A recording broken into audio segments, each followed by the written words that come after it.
Hello, this is Jeremy from 3D Infotech. Let's discuss how probe data and scan data are interpreted differently.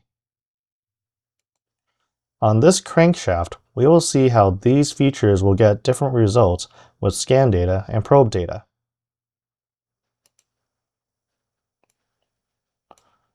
For example, this cylinder has a scan diameter of 15.972 millimeters, while the probed cylinder is 15.949 millimeters, a difference of approximately 20 microns.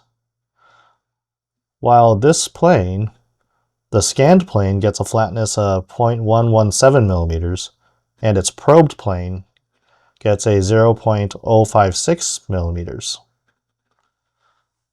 Looking at the considered data points, we can see why the scan features have larger deviations. The probe points shown in the image above show that only a handful of points are used to measure the features. Meanwhile,